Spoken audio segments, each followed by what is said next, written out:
Rock'n'Roll so danes z nami in sicer Bojan in Kris, pozdravljena. Živijo. Bravo. Povejta nama, ne glede na situacijo, vidva še v polnem teku, predstavili ste nam tudi nov video spot, ki ga bomo videli v nadaljevanju. Kaj dogaja sedaj trenutno v tem času, ko smo majčkeno zaprti? Pravzaprav smo trenutno, nažalost, primorani ne biti na koncertih, ampak v placu za vaje. Končujemo svoj prvi studijski album in pravzaprav se ukvarjamo z zadevami, s katerimi se mogoče neki prej niti nismo imeli časa ukvarjati, kot so različni merchandise in podobne zadeve. Tako da, ja. Stvari, za katere smo si prej govorili, da nimamo časa. Tako bomo rekli. Tako, svoj prid v bistvu izkoristite ta čas, ki ga imamo zdaj. Kot sem pa že omenila, Šagadelik Rock'n'Roll, vaša skupina Joker Out je postavila neko novo zvrst rock'n'rolla. V čem pa se v bistvu razlikuje, v čem ste posebni od vseh ostalih? Pravzaprav smo od vseh ostalih različni izključno in samo po tem, da smo si dali ime lastnega žanra, ampak šalo na stran. Mislimo, da smo drugačni od ostalih po tem, da smo se zadeve lotili nekako, kako bi rekel, ne slovensko oziroma zelo si želimo misliti, da profesionalno. Mislimo na vse aspekte naše glasbe, ne samo na slušni del, ampak tudi na vizualni del. Pravzaprav vsej prav, da smo različni, jaz upam, da smo si vsi med sabo različni, ampak nekako bi rekel, da nas dela drugačne to, da smo se zadeve lotili res s polno paro. Ja, jaz bi povedala tukaj, kar mogoče nisi omenil, o čem se vi razlikujete, ne glede na to, kako ste mladi, kapo dol res za vse uspehe. Zmagali ste že v Špil ligi, v Kina Šiške, potem Gola je bila že popevka tedna, eden izmed vaših komadov, in pa zdaj imate Zlato piščal za novince leta 2019. Tukaj bi vam rada iskreno čestitala in pa mislim, da ste lahko vzor velikim in pa glasbenikom, tako kot glasbenikom in pa drugim mladim, da v bistvu ste komaj da nekako posegli skupaj na to skupno pot, pa že tako uspešno nadaljevali. Kakšne imate pa cilje za naprej? Hvala. Ja, čim prej na odre stopati, oziroma mogoče najbolj nujen in najbolj na prvem mestu cilj trenutno je dokončati album, ki bi ga radi takoj prihodnje leto izdali. Potem pa takoj, ko bo možno koncertiranje, izvedba predstavitvenih koncertov za album in pa delanje novega materiala. Tako da bomo v bistvu nadoknadili izgubljeni čas. Mislim, da čas ni izgubljen, če se porabi za izdajanje novih albumov in pa skladb. In mi tudi komaj čakamo, da bojo nove skladbe. Sicer ste znani po tem, da vse videospote, ki ste jih do sedaj dali ven, da so nekako veliki uspehi, ne? Niso nikakor ne amatersko narejeni, tako da tudi tukaj kapo dol, da ste v bistvu, ko ste stopili, tako kot sem prej rekla, že kar z veliko nogo. Kaj pa vas je v bistvu privedlo do tega, da ste rekli, zdaj gremo pa na vse ali nič? V resnici imamo zelo veliko srečo, da smo z videoproducentom Markom Pircem, s katerim sodelujemo, stopili nekako v prijateljski in redni odnos. Pravzaprav smo prišli do skupnega dogovora, da bomo od Gole naprej svoje vizualije upravljali in snemali z njim. In od takrat naprej dejansko imamo cel vizualni del, ne samo videospote, ampak pravzaprav ves material, ki se ga spomnimo vmes, različni snemanje različnih intervjujev, snemanje behind the scenes video in tako naprej. Za to skrbi Mark in smo res lahko hvaležni za to. No. Ja, ne samo to, da imate super videospote, imate tudi super besedila, ne? Predvsem besedilo za skladbo Gola je dokaj res za tako mlade glasbenike, kot bom še enkrat rekla, res vrhunec, ne samo za mlade, ampak za nas cel slovenski trg.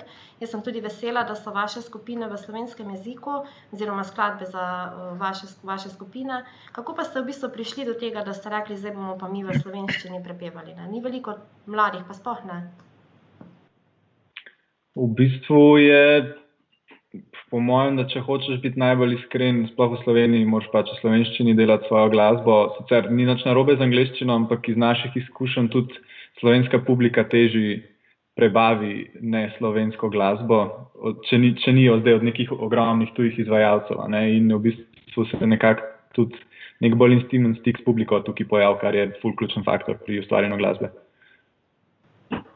Pa glasbo so ustvarjate tudi vi, v bistvu besedila? Vse vaše delo.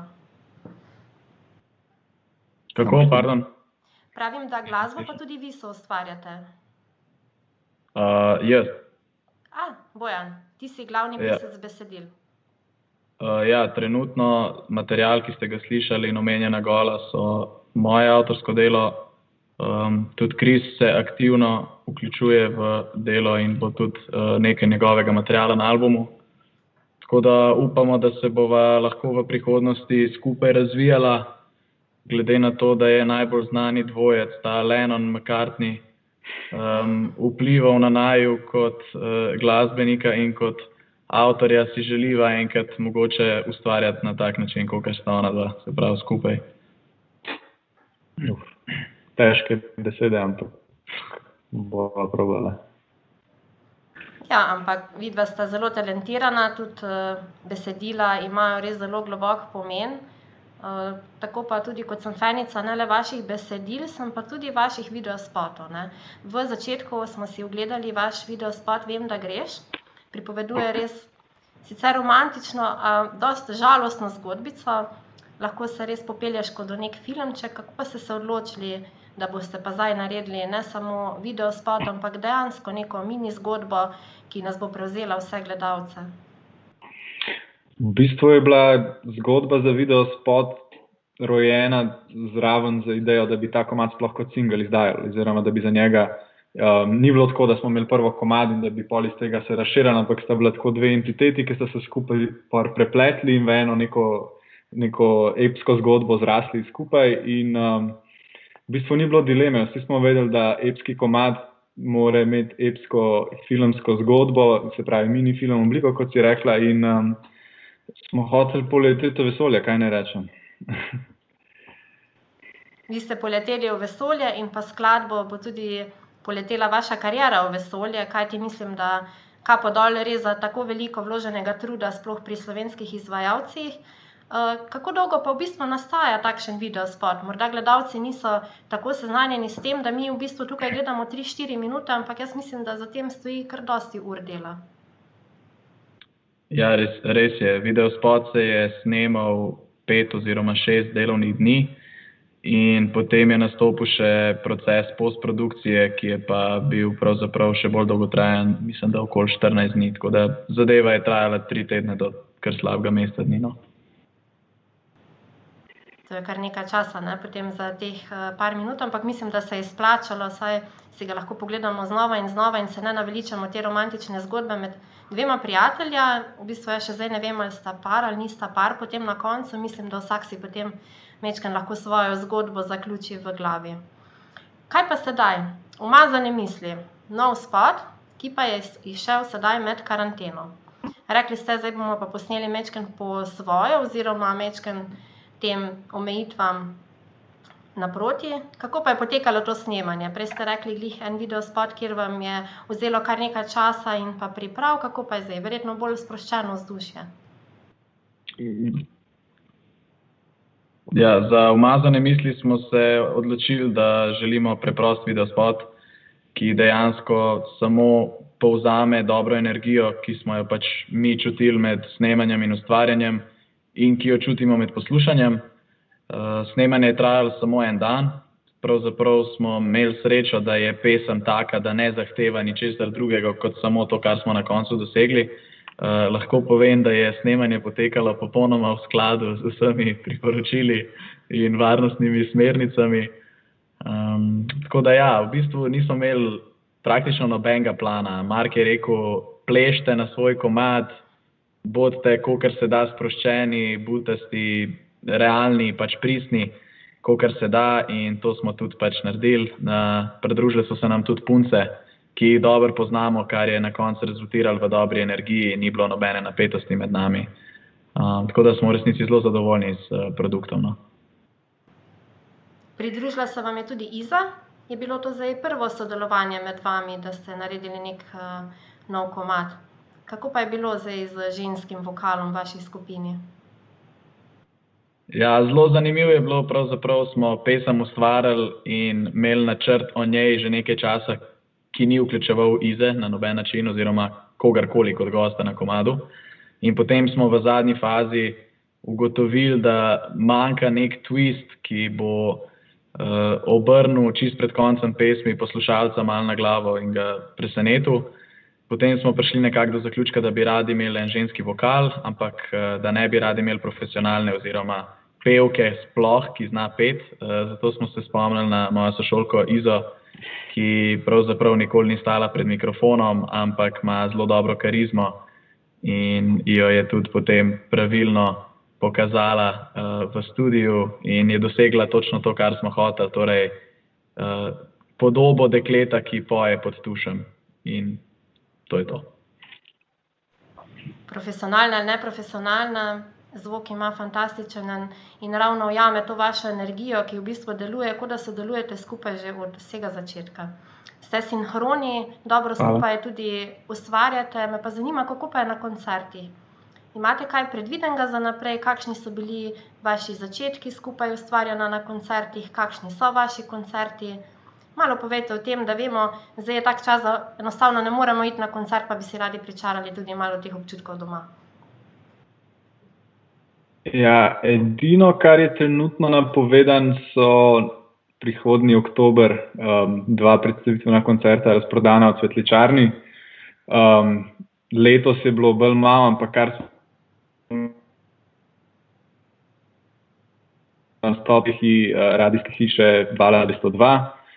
Igrali smo tudi v Mariboru v parih koncertih, kjer je v bistvu veliko ljudi prišlo, so pokazali, da jim manjkajo koncerti in smo tudi mi dali vse, kar se dalo od sebe, energijo, vedno, in se mi zdi, da tudi ljudje hodijo zaradi tega na naše koncerte in upam, da bojo še naprej in da bomo mi lahko ostali vedno sveži in nekaj novega na vsakem koncertu pokazali.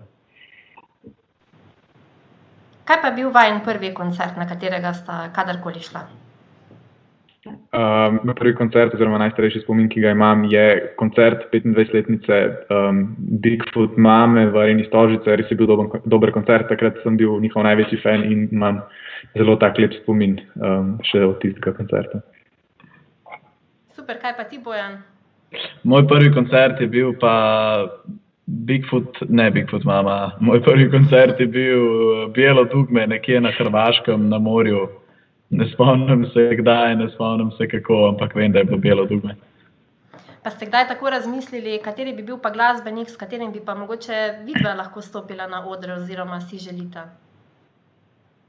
A na svetovni ravni ali pa Na svetovni. V vesoljski, kjerkoli. Ja. Jaz osebno bi bil... V bistvu smo imeli kar... Povej, Bojan. Zdaj, veš kaj je problem, po mojem pa ful zamika. Aha, okej. Ja. Povej. Jaz predvidevam, da bi najraje trenutno na oder stopil z skupino Arctic Monkeys, če bi pa lahko šel v preteklost, pa definitivno z ABBO. No, dobra odločitev. Kaj pa ti? Jaz pa z Beatli ali pa s Fleetwood Mac. Super. Nikoli ne reči nikoli, mogoče pa boste poletela v vesolje tudi vidva. Tako da jaz držim pesti, mogoče ne zdaj glih z Arctic Monkeys ali pa s komerkoli, ampak da boste vi spet na odrih in nam predstavili tudi vaše nove hite, ki boste zdaj imeli čas ustvarjati med vso to karanteno, ki se dogaja. Upam tudi, da boste posneli kakšen nov videospot, jaz že komaj čakam. Moram povedati, da ste dobili novega fana tukaj pred ekrani, ker sem čisto padla not, ko sem pogledala prvi videospot, pa potem, ko sem šla malo brskati ta besedila vaša. Tako da kapo dol, res ste mladi in pa zelo, zelo, zelo talentirani. Tako da, če boste tako vnemo šli naprej, potem me vidite sigurno na vašem naslednjem koncertu. Upam, da bo to hitro, ne šele oktobra, naslednje leto. In pa držim pesti tudi za vaš album. Sedaj pa si bomo ogledali tudi vaš komad, Umazane misli, ki je nastal med karanteno, o katerem smo že prej v bistvu govorili. Jaz pa vse naše gledalce pozivam k temu, da zaplešajo in pa si sproščeno pogledajo pesem, kot sta tudi sama rekla, to je v bistvu glavni namen in pa to je tudi namen, se mi zdi, dan danes vseh nas, da se malo sprostimo in pa na televiziji pogledamo kaj bolj sproščenega od vseh teh novic, ki nas opletajo. Bi pa vaju povabila, da mogoče sama predstavite tudi ta komad našim gledalcem. Najlepša hvala za vse lepe želje. Prvo kot prvo bi rada povedala, da si absolutno vedno vabljena na naš koncert in te čaka vstopnica. Drugo kot drugo pa radi bi povedali vaši publiki, da naj nehajo zadrževati svoje umazane misli v glavi, ampak jih predstavijo okolici, s tem ni nič narobe. Bodite packi, imejte se radi in poslušajte dobro glasbo. In bodite zdravi, seveda. Hvala, Kris, hvala, Bojan, in pa se vidimo. Hvala tebi.